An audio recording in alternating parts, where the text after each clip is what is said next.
Hey everyone, this is Chris Lake with the Buddy Star Tales from the Infinity Rainbow Substack, and Merry Christmas, Happy Holidays. It is Christmas Day, Thursday, December 25th, 12:22 in the PM, and I am getting this podcast recorded to here while we have a lull in the middle of the day before I'm doing some other stuff with the family later on, so I thought I would put out a little end of year podcast episode.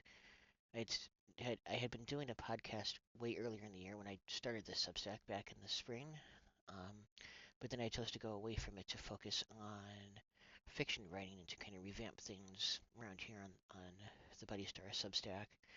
But I thought with it being end of year, I wanted to try again this, and do a new podcast episode, just reflecting on where we've been, how things have been going this year for this publication as well as for the overall state of things in this country. So Merry Christmas again. We're going to get things started here. I'm going to read something to you. This will be, first I'm going to read here is the age-old um, newspaper letter. Yes, Virginia, there is a Santa Claus. And it was originally published in 1897. The editor of a newspaper named Francis Versailles Church wrote this letter to a little girl who had asked, Dear editor, I am 8 years old. Some of my little friends say there is no Santa Claus. Papa says, if you see it in the sun, it's so. Please tell me the truth. Is there a Santa Claus? And here is the editor's reply. Virginia, your little friends are wrong. They have been affected by the skepticism of a skeptical age. They do not believe except they see. They think that nothing can be which is not comprehensible by their little minds. All minds, Virginia, whether they be men's or children's, are little. In this great universe of ours, man is a mere insect, an ant, and in his intellect as compared with the boundless world about him, as measured by the intelligence capable of grasping the whole of truth and knowledge. Yes, Virginia, there is a Santa Claus. He exists as certainly as love and generosity and devotion exist, and you know that they abound and give to your life its highest beauty and joy. Alas, how dreary would the world be if there were no Santa Claus. It would be as dreary as if there were no Virginias. There would be no childlike faith then, no poetry, no romance, to make tolerable this existence. We should have no enjoyment except in sense and sight. The eternal light with which childhood fills the world would be extinguished. Not believe in Santa Claus? You might as well not believe in fairies. You might get your papa to hire men to watch all the chimneys on Christmas Eve to catch Santa Claus, but even if they did not see Santa Claus coming down, what would that prove? Nobody sees Santa Claus, but that is no sign that there is no Santa Claus. The most real things in the world are those that neither children nor men can see. Did you ever see fairies dancing on the lawn? Of course not, but that's no proof that they are not there. Nobody can conceive or imagine all the wonders there are, unseen and unseeable, in the world. You may tear apart the baby's rattle and see what makes the noise inside, but there is a veil covering the unseen world which not the strongest man, nor even the united strength of all the strongest men in the world, the strongest men that ever lived, could tear apart. Only faith, fancy, poetry, love, romance can push aside that curtain and view and picture the supernal beauty and glory beyond. Is it real? Ah, Virginia, in all this world there is nothing else real and abiding. No Santa Claus. Thank God. He lives, and he lives forever. 1,000 years from now, Virginia, nay, 10 times 10,000 years from now, He will continue to make glad the heart of childhood. That was Yes, Virginia, There Is a Santa Claus, the letter originally written by newspaper editor Francis Pharcellus Church in 1897. And wow, that's very powerful letter that is very relatable to our current times as well. And I'll talk about that more in a minute. But first, I'm going to play for you a Christmas song. This was performed by fellow Substacker Jess Craven. On the first day when he's gone, what will we get to see? His name off of Kennedy. On the second day when he's gone, what will we get to see? Ballroom knocked down and his name off of Kennedy. On the third day when he's gone, what will we get to see? Hegseth charged with war crimes, ballroom knocked down and his name off of Kennedy. On the fourth day when he's gone, what will we get to see? Bundy disbarred, Hegseth tried for war crimes, ballroom knocked down, and his name off of Kennedy. On the fifth day when he's gone, what will we get to see? Files released. Bundy disbarred, Hegseth charged, ballroom knocked down, and his name off of Kennedy. On the sixth day when he's gone, what will we get to see? Kids vaccinated, files released. Bundy disbarred, Hegseth charged, ballroom knocked down, and his name off of Kennedy. On the seventh day when he's gone, what will we get to see? ICE agents jailed, kids vaccinated, files released. Bundy disbarred, Hegseth charged, ballroom knocked down, and his name off of Kennedy. On the eighth day when he's gone, what will we get to see? Miller deported, ICE agents jailed, kids vaccinated, files released. Bundy disbarred, Hegseth charged, ballroom knocked down, and his name off of Kennedy. We're almost there. On the 10th day when he's gone, what will we get to see? Health care refunded, hungry people fed, Miller deported, ICE agents jailed, kids vaccinated, files released. Bundy disbarred, Hegseth charged, ballroom knocked down, and his name off of Kennedy. On the 12th day when he's gone, what will we get to see? Democracy restored, families reunited, healthcare refunded, hungry people fed, Miller deported, ICE agents jailed, kids vaccinated, files released. Bundy disbarred, Hegseth charged, ballroom knocked down, and his name off of Kennedy. All right. Yeah, that was Jess Craven, who is a fellow Substacker out there, a progressive activist, and she recorded that 12 days after he's gone, a Christmas song. Imagine in the future what it's going to be like right after Trump is out of office for good. And yeah, I remain skeptical that every single thing in her little song there is going to come to pass, but hope, hopefully we can get a lot of those things in motion once he is gone. And that kind of brings it back to what we're here to talk about today on Christmas Day on this special podcast episode. And that is a year-end reflection about where things have been going, both with my Substack publication and the state of things around the country. And yeah, I'm not yet at the year point of when I first launched this Substack. I think it was back in May. I'm just gonna check real quick. Bear with me here. Let's bring this up and we will figure that out. Did that wrong. Just going to my Substack page.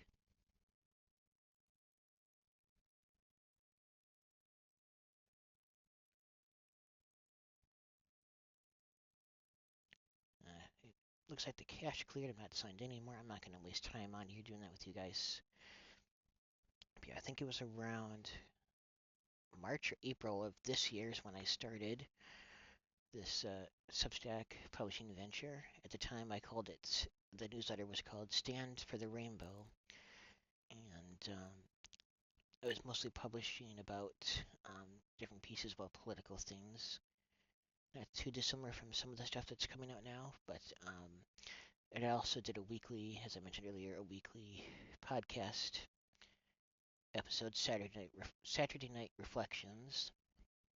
But then around early summer, I was looking at everything with that, and I decided that I wasn't sure how things were going to go in the long term with doing like the podcast and how to best get more people involved with this. So that's when I decided to pivot and rebrand and take this in an exciting new turn. And I started actually putting fiction work out here. And what that really allowed me to do was, outside of I have a full-time job unrelated to the Substack or political activism, a day job, big boy day job in IT, and that takes up a lot of time. So outside of work, I was left with the choice. I could either keep doing this political Substack, or I could do my fiction writing that I've been wanting to get working on. But then I decided, well, why can't I just do both? And what that means, of course, is that I'm publishing my fiction work on this Substack, that's become a major function of what this Substack is. And yeah, it's been quite amazing to see what I've been able to accomplish with that. I've already got one 10 chapter novel, novella, whatever you want to call it, that's out there that I started in August and I finished it up, I want to say it was at the end of October. It's called Long Distance Voyagers. It's an in-part story that was about a queer family, their adventures on vacation, as well as the backstory, the romantic, dramatic backstory of the two adult characters, the gay couple I was focusing on. And yeah, so it was really cool that I was able to get that all done.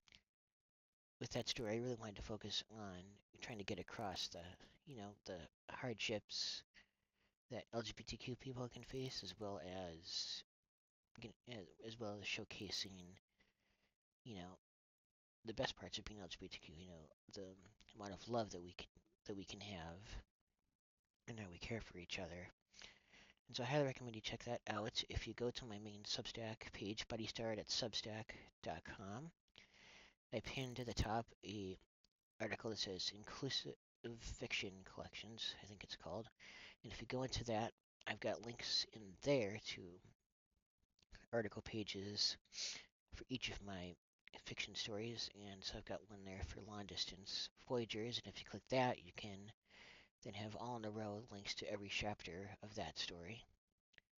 And also on that Inclusive Fiction Collections page are links to the other two major story serials that I've been putting out there over the fall and winter.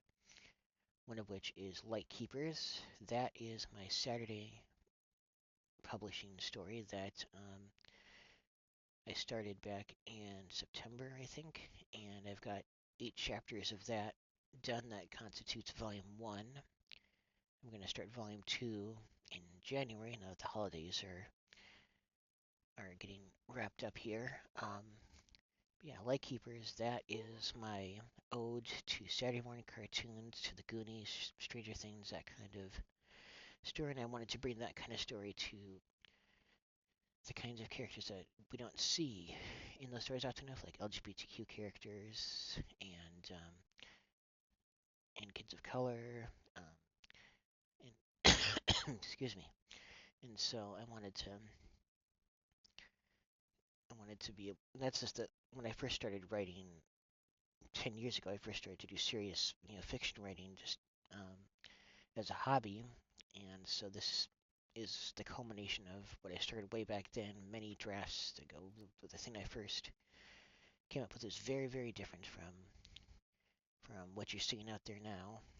And originally, the story wasn't that inclusive at all, but over time, I realized not only the importance of being inclusive, but that, yes, I could do that. I could, you know, make the story full of, a diverse array of characters, and that the world needed that. So, but, and the,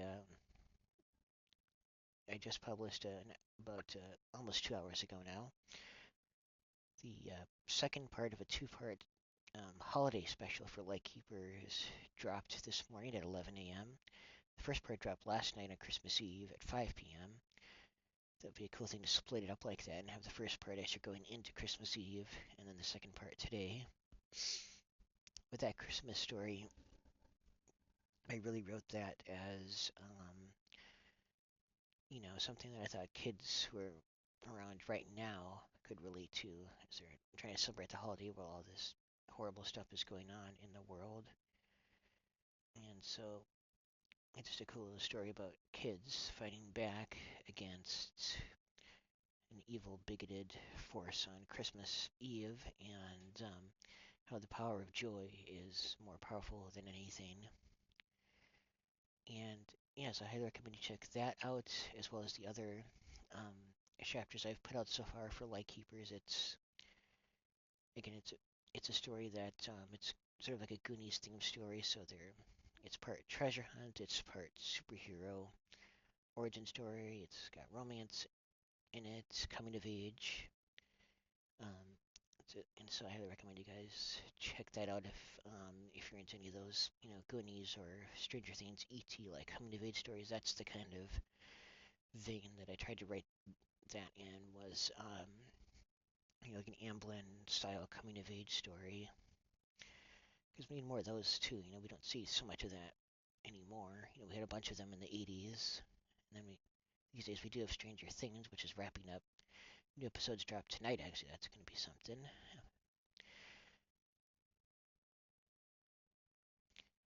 But and one of the coolest things about Lightkeepers is that the protagonist, he wasn't originally the protagonist in earlier drafts that I wrote years and years ago, but over time, when I thought of when I first thought of adding in the character of Tyler Gomez, who's the superhero kid of the story, I I always envisioned him as a black boy, and then as I was reading this, I'm like, he has to be the protagonist of this, not Jake, the other boy. He was originally the protagonist, and so that's how the story became Lightkeepers. It became the story about Tyler and his sister, and also about this group of friends. And so, yeah, and like I said, I wanted to make inclusion at the forefront with that. So the group of friends that I mentioned, they're called the Lake Squad. The captain and leader of the group is Rory, who's also a black boy. In the group we have Austin, she's a girl who happens to be trans, and she's like the tactical expert of the group who comes up with all of their gadgets and things that they use to fight bad guys. And then there's Mai, a girl who's Mon, and her character I'm still working on developing everything that's going to go into her character, but I believe Mai is going to become another strong source of leadership in that group and also one of creativity. Um, we also have Jonah Bearhart, a native, a Ojibwe boy, and who's being raised by his big brother Tori. Jonah I view as being sort of the morale booster of the group. Like if things get down, he's the one that tries to raise everybody up.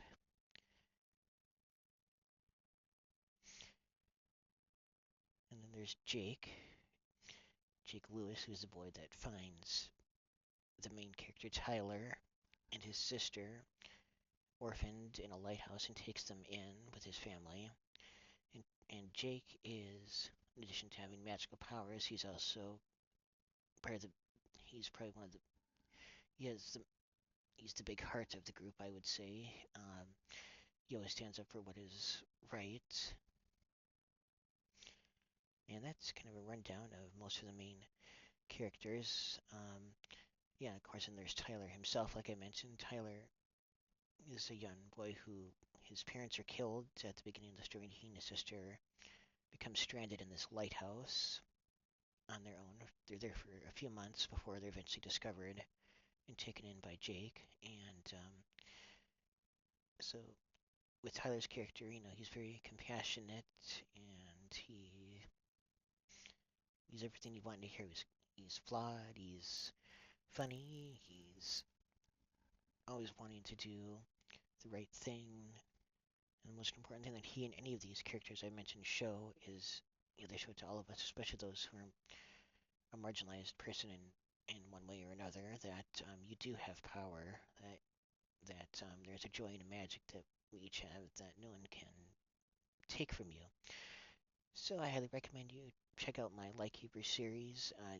New regular episodes that continue the story where I left off at the end of October.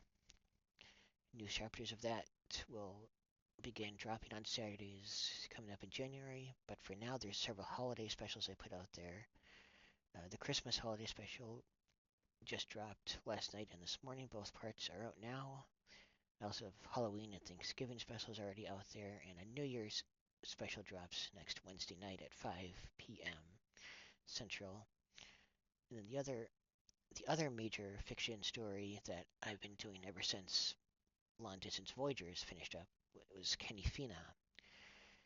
Kenny Phenom, basically with that story, the character of Jake Lewis from Lightkeepers originally had autism, but then I found as I was writing Lightkeepers that I had a lot of stuff going on in that story, and I wasn't going to be able to do it justice. And then, so I came up with the idea of doing a separate story about an autistic character.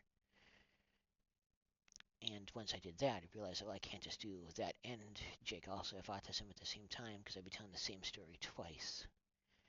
And so I decided to have the Kenny Phenom story be the central place where I am telling you stories about growing up with autism. So Kenny Phenom, when the story picks up, 3 chapters I released, started back in November, where the story picks up. He's just starting 6th grade, and I remember it being a very, hard and emotional time for me. And so the experiences that, if you read the chapters, the experiences that he has are very loosely based on my own experiences. There are a lot of differences, like with the story. Some of the characters and relationships that Kenny has are not, relationships that I had growing up. But I think so far I've done a really great job, though, in capturing exactly how it feels to have autism and what that's like when you're just trying to grow up as a kid. Tonight at 5 o'clock p.m., a Christmas special will drop for Kenny Phenom. It's entitled Kenny Phenom's Winterfest, an autistic holiday special. And in that story, Kenny Phenom it's on Christmas Eve, and he's going through hanging out with his different friends and dreading going to a family gathering with his relatives on Christmas Day. And that's just based off of, when you have autism, going to be with relatives, and that can be a huge thing to go through a lot of times. And so I wanted to be able to address that as well. And and what happens to him in the story is something that actually happened to me. And when I was a young kid, when I say young, I mean I was somewhere between the age of 10 and 13. I don't remember exactly when it was, but old enough to know better than to do this, you'd think.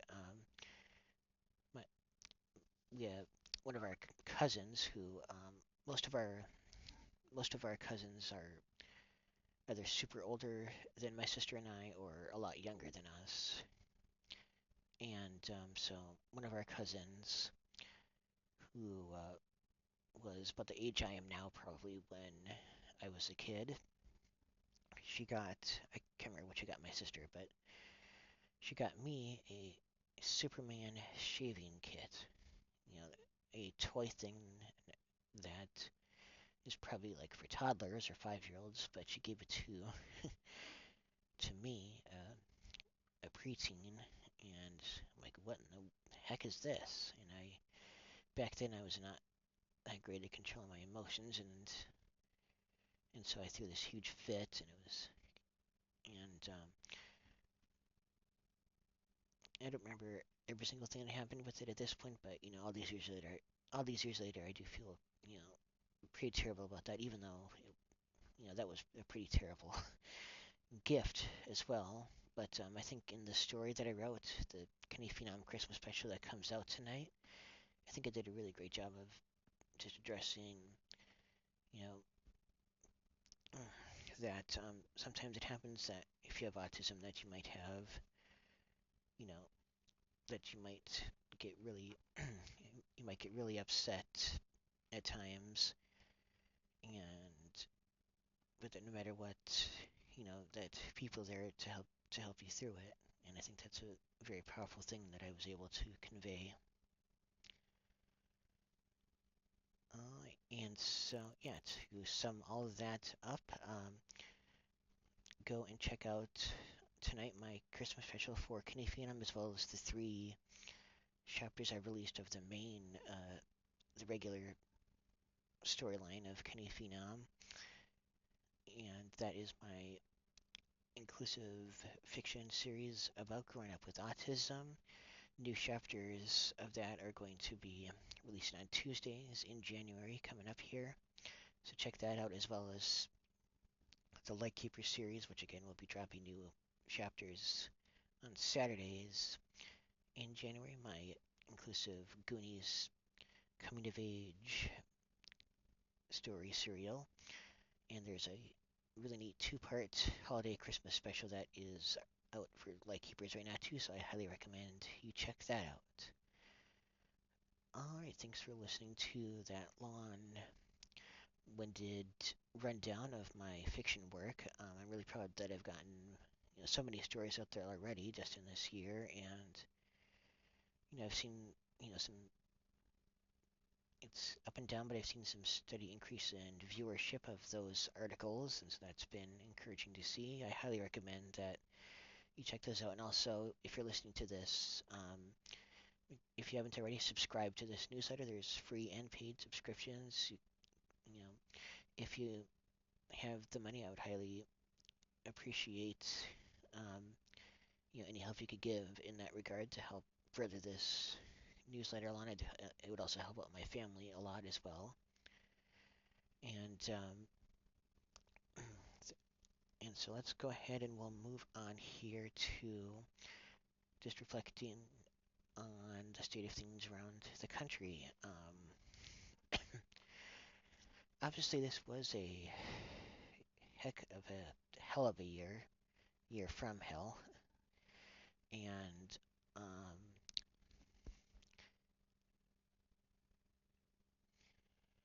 one thing I would say is that maybe this is true for all of you as well. Um, that I feel like there's been some trauma that's been developed as a result of living in this regime. Like every morning I wake up and you know I'm both interested in looking at my Substack feed and also kind of dreading it. Like you know like what crazy bad thing are they doing now? What rights will be lost now? And so I want to tune in because it feels more scary to not know if something so horrifying has happened. But it's important to acknowledge that that's also it definitely feels like a traumatic thing that I've learned, to live in this constant state of almost flight or what do you call it, fight or flight, you know, and that's not a healthy way for any of us to live. So that's why it's important to take a day today like Christmas, and just to relax and find our joy. And it's also important to note that Trump is not worth it at all to spend so much time dreading what he could do, or so we should not let him take our joy at all. That scumbag is not worth us dwelling over things like that. So today we need to just focus on the joy and the good things that we've done this year. We've won lots of elections here in Wisconsin back in April. there was a state Supreme Court race, and the liberal progressive candidate, our candidate, Susan Crawford, absolutely routed the MAGA candidate, Brad Schimmel. So we run that race handily despite all of the millions of dollars that Elon Musk threw into the race. And we've won a lot of other special elections around the country. We had that huge blue tsunami in November in Virginia, California, New York City, Pennsylvania, New Jersey, and in Tennessee a few weeks ago, Afton Bain came within 9 points of flipping a Trump plus 22 congressional district in Tennessee. And then we did flip the mayorship of Miami, as well as a big state seat in Georgia a couple weeks ago. So electorally, we are doing really well. And if we keep working hard and getting involved, the midterms coming up um, less than a year from now are going to be very big for us as well. I think we're going to take the House, and I'm starting to feel more encouraged that we could also even take the Senate.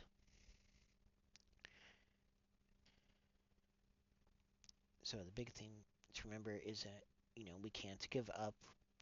We must never give up, and as long as we don't do that, as long as we stay in the fight and keep going strong, we're going to outlast Trump and MAGA and all those fuckers. We're going to outlast them. We'll defeat them, and we will hold them accountable too. Let's say that too with certainty. We will hold them accountable. We have to. We must. This time last year, I didn't really know what to expect. I had purchased. It's still sitting in our under the stairs crawl space of the our basement, if you will. I purchased a survival, a two backpack survival kit, because some folks on Substack I was finding that there could be widespread, shortages of food and other basic things once the Trump hurricane hit, and and there was a lot of other widespread fears about all the things that could happen. And I mean, to be clear, some of those fears have been manifested. You know, all the cities being infiltrated by ICE goons who are kidnapping, yes, kidnapping adults and children. And then we did have during November, while the government was shut down, a lot of people were not getting their SNAP benefits, so there was some inability. There's been a rising inability for people to get food and their basic needs due to that, and also due to the tough economic conditions. But it also important. I think it's important to point out that mostly because of how we've fought back, that based on what everybody was saying a year ago, that it could have been 10 times worse right now than where we are. You know, we're still here. We are able to still post things online that's not been shut down, and most importantly of all, we do have within our power the ability to get ourselves out of this still. And that doesn't mean that it's going to be easy. I think it's still, as everybody says, it's most likely going to get worse before it gets better. It could get a heck of a lot worse. But we've gotten through almost 1 year of this so far. We can, and we will get through the rest of this. Just remember the phrase, "This too shall pass." When I was a kid, there were always things that I dreaded, that I didn't want to do. Like sometimes it might have been either with school or with day camp, a field trip to some place I really didn't want to go, or maybe it was something either in gym class at school or in swimming lessons at the YMCA that I didn't want to do, but I still went through those things and got through it, and felt good afterwards that I got through those things. So that's throughout my life. That's what I've witnessed, is that you know this too does pass. This too shall pass. We do get, we can get through things. I got through a lot. My dad died from cancer when I was 12. That was 20 years ago, and that was probably by far the toughest moment of my life thus far, but I got through it. Um, Still getting through it to this day, but I'm at a point now where I know that he's gone, but I continue to move on in my life. Same thing with my first dog Buddy, who died about 10 years ago, and my grandma, who died back in 2019. Um, so those were all very super tough moments, but I'm still here going on and getting through that.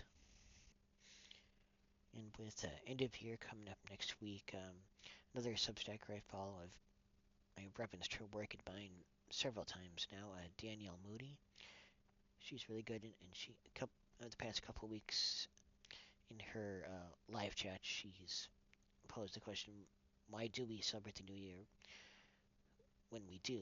Because nothing really changes. You know, the resolutions don't seem to really mean anything, and so I thought about that a bit. And in my upcoming Lightkeepers New Year's special that comes out next week, I put that theme into that story as well, as far as, well, what does it mean to have a new year? And what I came up with is that it just each year, just each point on the calendar at this time, it gives us a whole another year to try and make this world a little bit better and a little bit brighter. So if nothing else, it's a time to take stock of where we are and be grateful that we get to another year to another year of time on this planet to try to make things even just a little bit better. All right, so we are 37 minutes into this thing already. I think I'm going to cut it off now. I've been rambling here for quite a bit, and I've covered most of everything I wanted to discuss. So before we go, I'm going to read just a couple little things. I'm going to read to you the intro paragraph or two from my Lightkeepers holiday special. Excuse me. And also for my Canifina Autism holiday special. So here goes. This is the beginning of Lightkeepers Holiday Special Part 1, which released last night. Bright, dazzling flakes of snow scattered down across the northern Wisconsin lakeshore, blanketing both land and icy lake to create an enchanting winter wonderland. While the majestic blizzard swarmed outside, 8-year-old Tyler Gomez and his 12-and-a-half-year-old big brother Jake Lewis slept comfortably in their warm beds. Tyler awoke and immediately wished he could get back to sleep and stay under his warm blankets. But then he saw the snow falling outside from the window and exploded with euphoria. It's Christmas Eve morning, he jumped up, and it's snowing like crazy. Jake! He crawled up onto his big brother's bed and pounced on his stomach. Jake, wake up, it's snowing. Oh yeah, snow day, Jake tiredly yelled. No, Tyler laughed. There was never any school today, it's Christmas Eve. Oh yeah, even better, Jake exclaimed. They quickly changed clothes and headed down the hall. Thanks to the family's efforts the day before, the entire living and kitchen area was decked out in Yuletide glory. Streams of sparkling blue and silver tinsel garlands dotted the door frames and bookshelves. A few large red and green candy canes adorned the walls of the entryway, and in the center of the living room stood the piece de resistance, a tall emerald green Christmas tree dotted with a full rainbow of twinkling lights. Jake, Tyler, and Amber barely wolfed down their breakfast and then crashed into each other as they yanked down their snow pants and coats.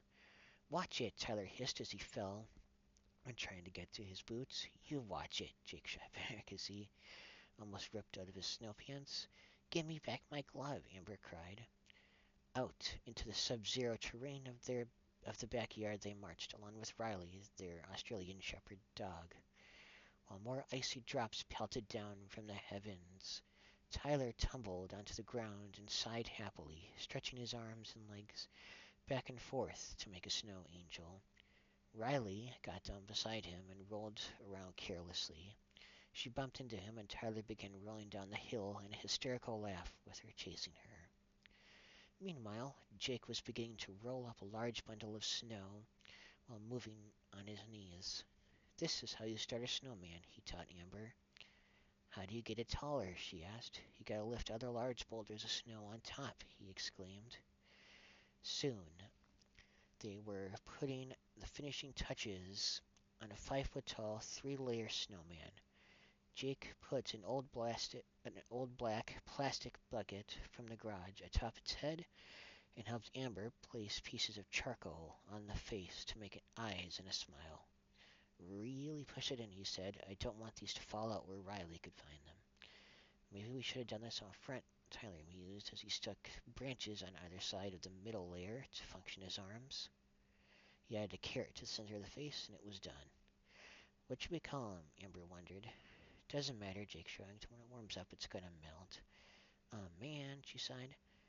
"Hey, I'm gonna go patrol around," Tyler announced. "Wanna come with to fly?" "I do." Amber jumped up and down. "No thanks," Jake gigged. "I'm afraid of heights. Be careful up there." With a snap of his fingers, Tyler switched Amber and himself into their Columbia blue superhero suits. After adjusting his goggle-like eye mask, Tyler cheered with joy and began a slow run, stamping his feet hard, kicking himself up into the air. A burst of vibrant blue and gold energy surrounded his body as he took off across the cloudy winter sky like a comet.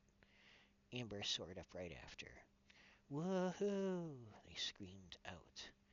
The bitter slap of the frigid wind was rough, but they pushed through it. They sailed out over the massive Lake Superior, which was mostly covered by ice and a thin layer of snow.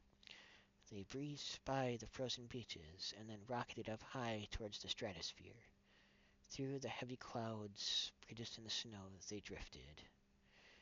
They coughed from the mist as they emerged and dove back down towards the nearby town of Bayfield.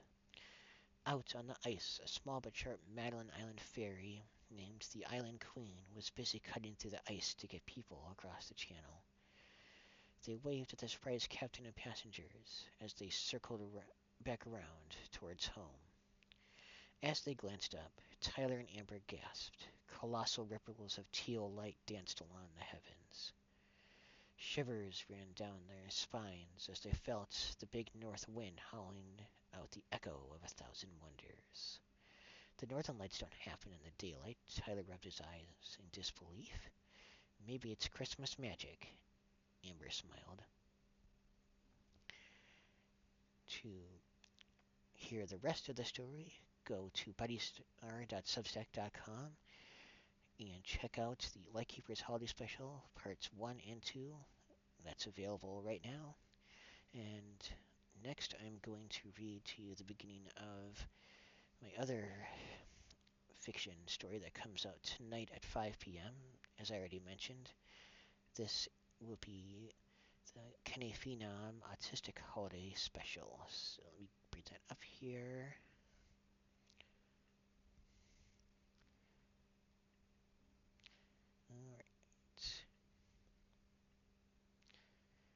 Alright. This is from the beginnings of the Kenny Phenom Holiday Special. Well, Merry Christmas, my reader dudes. 'Tis the season for beautiful colors, shiny wrapped gifts, and insane herds of people crowding into the town square for the silly annual Winterfest celebration. I'm only here right now because Mom dragged me along, and because my friends from Adaptive Fayed, Timmy and Jack, thought it would be a cool place to hang out this chilly and cloudy Christmas Eve afternoon. Don't get me wrong, it's kinda neat. All the trees and buildings are decked out with bright blue and gold strands of twinkling lights, lighting up the town square in the most radiant aurora of colors I've ever seen. There's a small petting zoo, skiing contests, bake sales, and the main event we were standing near, the lighting of the City Hall Christmas tree. I wouldn't mind watching most of the activities going on, seeing as I can't balance on ice for the life of me, and the horses and donkeys and the pansy scare me when they make noises and thrash around. But none of that is as bad as the crowds. Oh, the crowds. As is usually the case when I am stupidly in these situations, I am melting down faster than the remnants of snow do around here in May. I'm damn lucky we're not in an enclosed space right now. My heart is racing, my breathing is rapidly heaving, and my head is spinning. I don't like this either, says Timmy, who also has autism. Boys, let's make a break for it. He appears to be as rattled as I am, shaken and flustered to high heaven. Agreed, Jack nodded.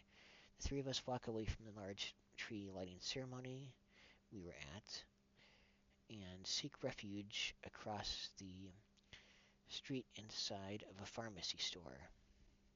It was perfect, bright and warm, full of all sorts of different colorful candy and toys to drool over, and mostly empty.